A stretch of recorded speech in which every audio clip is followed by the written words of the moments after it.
Arus balik pemudik dari gerbang tol Kalikangkung Semarang, Jawa Tengah menuju Jakarta terus meningkat. Meski padat, arus kendaraan di tol Cipali lancar akibat sistem one way.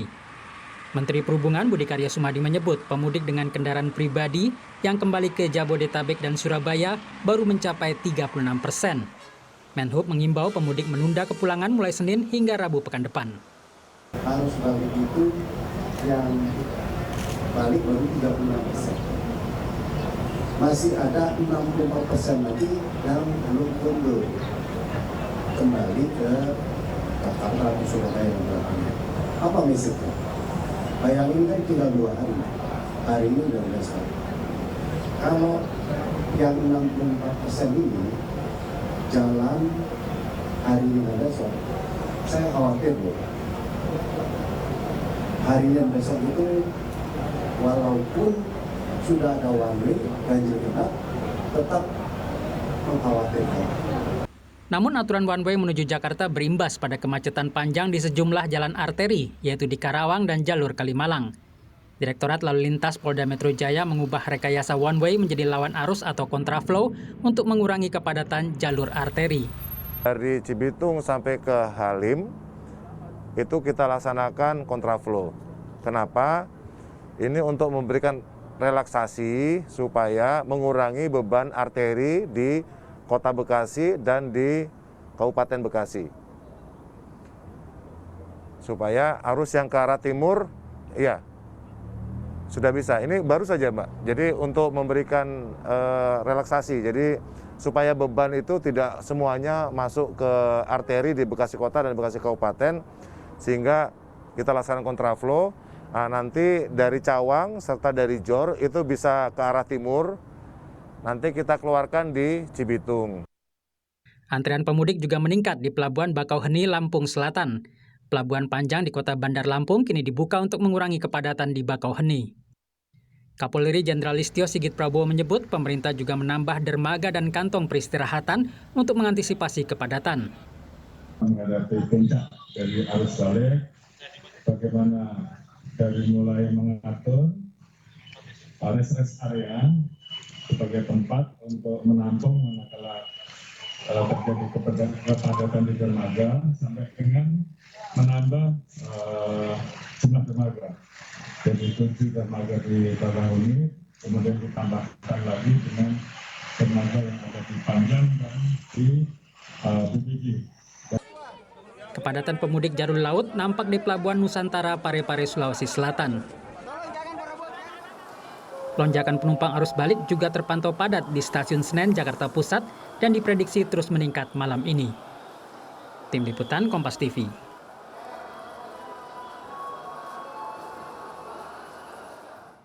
Kita bahas, Saudara, lebih lengkap strategi mengurai kepadatan arus balik mudik Lebaran 2022 bersama Menko Pembangunan Manusia dan Kebudayaan Muhadjir Effendi, sekaligus Ketua Koordinator Mudik 2022 dan pengamat transportasi Universitas Indonesia, Ellen Tangkudung. Selamat malam, Bapak dan Ibu, sehat selalu. Iya, saya ke Pak Menko dulu. Pak Menko, saya mendengar Pak Menko ini sekarang lagi keliling di daerah Jawa Timur untuk memantau selain arus balik juga tempat wisata. Saya ingin tanyakan dulu, Pak, karena ada insiden yang cukup memprihatinkan hari ini di Kenjeran Park di Surabaya, Jawa Timur, di mana ada 16 orang yang jatuh, mayoritas anak-anak dari water park, perosotan air. Seperti apa informasi yang Bapak dapatkan? Ya, Mas Aiman, terima kasih. Ini tentu saja peristiwa semacam ini tidak boleh, mestinya patut kita sayangkan. Ya. Patut kita sayangkan, dan ini perhatian kepada semua penyelenggara atau manajemen tempat-tempat pariwisata untuk betul-betul menyiapkan dengan baik dan hati-hati, ya, patuhi betul standar-standar yang berlaku, jangan sampai karena desakan dari pengunjung kemudian mentoleransi pelayanan di luar batas kemampuan. Dan ini patut kita sayangkan, mudah-mudahan semua yang tersimpa musibah bisa segera pulih kembali. Iya, ini mayoritas anak-anak memang, meskipun masih diselidiki penyebabnya, tapi ada kemungkinan kelebihan muatan, Pak, atau kebanyakan orang yang kemudian menggunakan perosotan ini? Sedang diselidiki oleh yang berwenang dan Oke, mudah-mudahan dalam waktu yang tidak lama bisa diketemukan duduk masalahnya. baik. Pak Menko, terkait dengan arus balik, apa kaitannya arus balik dengan tempat wisata, Pak Menko?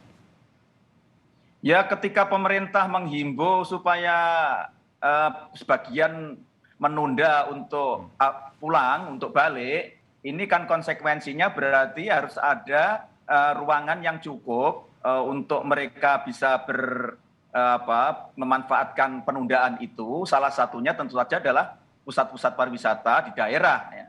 Dan di samping pusat perbelanjaan. Tetapi kalau di daerah itu umumnya adalah tujuannya adalah terutama adalah di tujuannya adalah di wisata.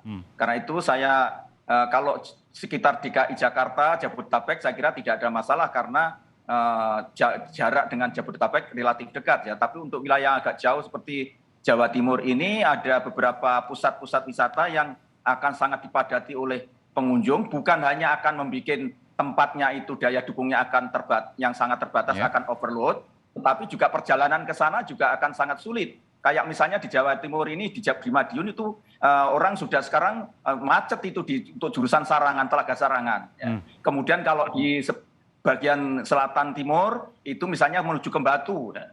Itu adalah wilayah Malang Raya yang semuanya nanti harus betul-betul menyiapkan bagaimana supaya mereka yang menunda pulang ke tempat asal itu betul-betul bisa menikmati kegembiraan selama berada di tempat mudiknya itu.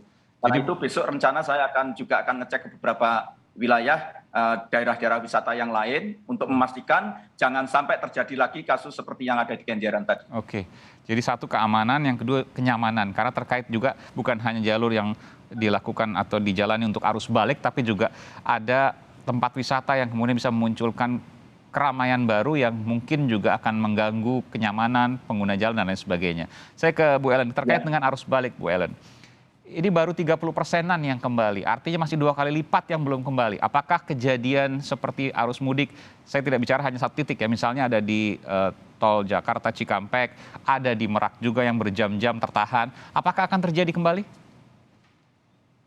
Ya, sebenarnya yang harus diperhatikan bukan jumlahnya semua, tetapi kapan jam puncaknya, waktu yang terpadat. Karena perkiraannya kapan, Bu Ellen? Kemacetan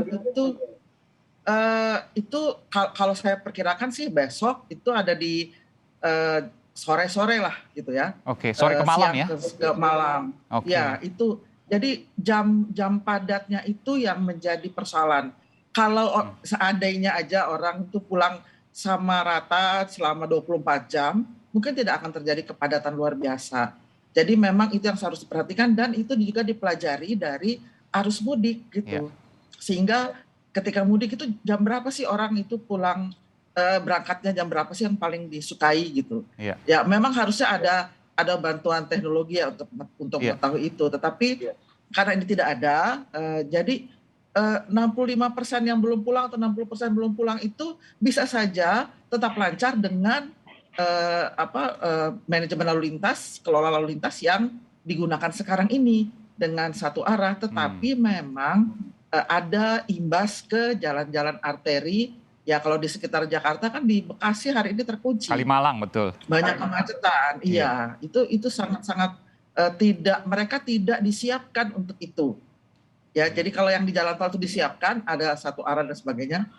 Tapi di imbas itu bukan hanya di Jakarta loh.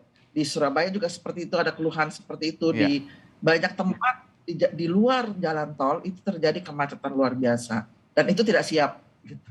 Oke. Memang kalau dilihat kebiasaannya sore ke malam karena mereka mungkin akan berpikir kalaupun macet adem gitu ya, nggak seperti siang panas dan lain sebagainya. Tapi antisipasi ini yang kemudian juga dipikirkan karena ketika semua orang atau mayoritas orang berpikiran ya udah saya pulang sore ke malam aja, stuck, berhenti. Iya, betul. Jadi waktu sempitnya itu yang membuat macet. Oke, saya ingin tanya ke Pak Menko. Pak Menko, 60%-an lebih, 64% kalau data yang terakhir tadi disebutkan oleh Pak Kapolri, Pak Jenderal Listio Sigit Prabowo, yang belum pulang. Baru 30%-an, artinya 2 kali lipat ini belum pada pulang ini. Sementara kalau dilihat puncaknya tinggal hari Minggu besok, meskipun ada juga mungkin yang merencanakan selepas hari Minggu, mudah-mudahan ya, jadi untuk memecah. Tapi bagaimana ketika itu kemudian mayoritas akan pulang pada hari Minggu besok, Pak Menko? Ya, seperti yang disebut oleh Pak Kapolri dan juga oleh Bu Ellen, besok ini akan menjadi puncak mudik ya. Dan berdasarkan data prediksi dari Jasa Marga, itu akan ada 270.000 kendaraan yang akan masuk ke Jabodetabek dari semua arah ya. Dan ini memang harus kita siapkan sungguh-sungguh, tetapi saya rasa koordinasi dan sinkronisasi antara pihak Polantas, dalam ini Pak Kakor Lantas dengan pihak Kementerian Perhubungan dan operator jasa jalan tol itu sudah saling terus melakukan interoperability ini dalam tukar-menukar data, tukar-menukar informasi, dan memang sering-sering terjadi jalur arteri itu mengalami sumbatan akibat dari kebijakan one way. Tapi begitu sudah diketahui akan segera diambil tindakan. Salah satu solusinya yaitu diadakan relaksasi di jalur tol dari one way dirubah menjadi kontraflow. Dengan demikian maka ketika terjadi stagnasi, terjadi kemacetan di jalur arteri itu bisa terurai kembali. Yang penting jangan sampai terjadi lock jam, ya, macet yang terkunci, ini yang harus kita hindari betul. Dan ini harus kita pahami betul bahwa semuanya harus dinamis, yang penting harus segera diatasi. Dan saya lihat sepanjang yang saya nilai selama ini sudah kita lakukan dengan itu. Sehingga kalau ada kemacetan, segera ada informasi, segera kita alih. Jadi ini menarik. Dan juga, ya, Pak Menko, ini menarik tadi Anda katakan jangan sampai lock jam. Jangan sampai macet yang terkunci. Jadi pemerintah menjamin bahwa ketika padat, ya mungkin padat, tapi masih jalan. Ya, betul. Itu yang kalau seandainya terhenti tidak boleh lama dan tidak boleh tidak boleh ada jalan keluar. Harus ada jalan keluar. Itu yang harus kita lakukan. Termasuk dan juga ini. Iya, mohon maaf. Dan termasuk juga yang kena imbas untuk one way, karena mereka kan harus mereka nggak bisa jalan tuh Pak Menko. Betul, betul. Jadi terutama yang sekarang dengan tentu saja harus kita sudah ngitung ya Mas Aiman, ketika ada kebijakan jalur one way, itu pasti pertama yang kena imbas adalah mereka yang melalui jalur arteri ya, yang sebetulnya mestinya dia harus akan lewat jalur tol kan gitu. Karena itu begitu kalau ketika akan mendekati lock jam, maka akan dibuka kebijakan baru yaitu dengan membuka paling enggak kontraflow sehingga sebagian jalan tol itu bisa dilewati oleh mereka-mereka yang semula lewat jalur arteri. Dan ini sudah kita prediksi dan sudah kita simulasi kok beberapa kali itu. Termasuk pelambatan itu tidak semua pelambatan karena memang berdesak-desaknya kendaraan, tetapi pelambatan dalam rangka untuk membuka alternatif ketika kita akan membuat kebijakan kontingensi ya. Jadi ini kebijakan ini terus dinamis ini di lapangan. Yang penting ada 3 yang harus kita lakukan Mas Aiman, yaitu pertama yaitu one way ya. Kalau one way ini sudah bisa kalau one way ini yang terakhir ya. Yang paling tiga itu adalah pengaturan melalui kontraflow. Ya. Kemudian ganjil genap. Ganjil genap saya kira sekarang ini tidak terlalu digunakan, tapi kontraflow dan one way ini terus dilakukan secara dinamis di lapangan, baik ketika berangkat mudik maupun sekarang mereka balik ini. Oke, jadi 3 resepnya ini ya, one way, kontraflow, dan ganjil genap. Ganjil genap ini ya situasional, tapi one way ini yang kemudian menjadi jurus pamungkas pada mudik 2022 tahun ini, Pak Menko. Ya. Oke. Dan tentu saja banyak lagi Mas Aiman, misalnya dalam pengaturan ini tadi kita sudah evaluasi siang ini, jalur Bakauheni Merak sudah berjalan sangat bagus gitu ya. Misalnya kemarin waktu mudik itu banyak yang datang ke pelabuhan belum punya tiket. Sekarang ini 99% mereka yang sudah datang ke pelabuhan Bakauheni itu sudah punya tiket. Caranya sosialisasi itu kemarin. Iya, dan ini saya kira pembelajaran juga, para pemudik telah belajar dari kemarin ketika menyeberang. Ternyata kalau dia tidak punya tiket itu punya masalah besar. Sekarang dia belajar dari dirinya sendiri, sekarang dia balik ini sudah membuat tiket. Sehingga pengaturan dari Bakauheni yang kemarin hampir mengalami terjadi lock jam itu bisa kita selesaikan pada sekarang ini. Kemudian juga ada penambahan pelabuhan kan, ada pelabuhan Panjang, kemudian ada pelabuhan BBC. Panjang ini khusus untuk mengangkut logistik, karena Mas Aiman harus tahu kendaraan logistik ini mengalami peningkatan sangat tajam, hampir 170% selama Lebaran ini. Dan ini adalah di luar prediksi kita. Dan ini saya kira merupakan konsekuensi dari jalur tol yang sekarang sudah tersambung lintas Sumatera dengan Jawa. Sehingga begitu banyak orang lebih suka lewat Jalur darat, betul. Termasuk logistik dari arah Sumatera itu luar biasa sekarang masuk ke wilayah. Dan itu nggak bisa dikurangi Pak Menko ya, karena kalau dikurangi bisa logistik di antar daerah akan terganggu itu. Betul. Dan ini kita harus betul-betul menyeimbangkan antara bagaimana menyelesaikan mudik ini, terutama di manajemen lalu lintasnya, tapi juga pertumbuhan ekonomi. Jangan sampai mengalami penurunan, hibernasi. Itu kan justru momentum untuk mendongkrak, mempercepat kebangkitan ekonomi nasional kita. Gitu. Betul. Juga kebutuhan masyarakat yang jangan sampai juga terbengkalai karena misalnya nanti mengangkut beras, sayuran, buah, minyak goreng dan lain sebagainya. Kalau terganggu repot juga nanti. Saya ke Bu Ellen.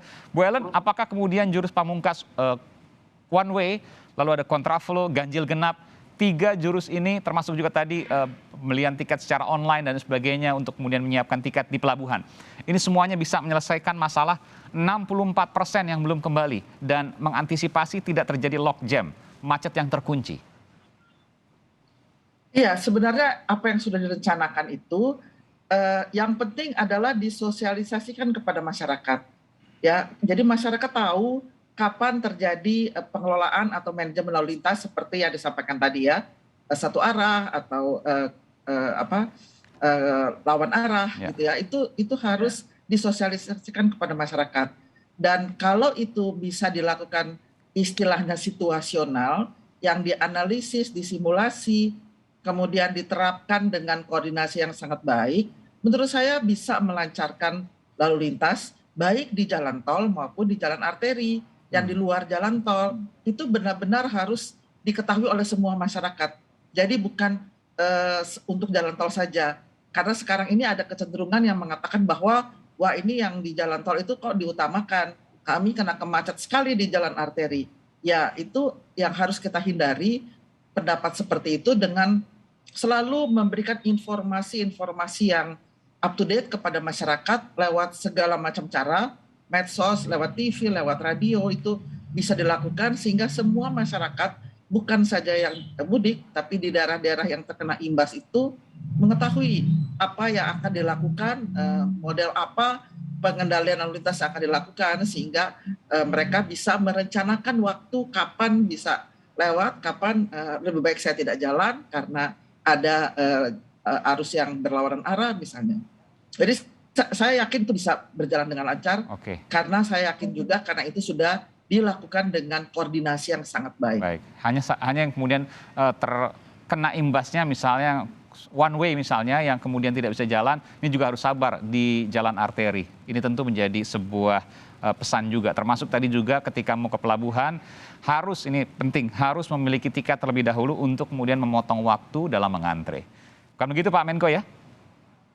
Betul Mas Aiman. Jadi kita terus ini mohon terus kita pantau terus ya, setiap kita evaluasi, kemudian kita ambil kebijakan dan saya yakin kok. Jadi dari pihak Kakor Lantas, dari Kementerian Perhubungan, dari operator jalur jalan tol dan semualah ini bekerja habis-habisan ini, termasuk Kapolda semua dikerahkan ini untuk memastikan bahwa baik perjalanan mudik maupun pulang balik ini semuanya aman, sehat, selamat. Nah, tujuannya mudik kan bergembira, jangan sampai pulang membawa kesusahan. Ini juga menjadi problem kita gitu. Karena itu begitu ketika pemerintah menghimbau, Bapak Presiden menghimbau supaya menunda, ya sektor-sektor wisata harus segera kita siapkan benar. Jangan sampai mereka nanti ditunda tapi lontang-lantung di tempat tujuan mudik kan juga nggak enak kan gitu.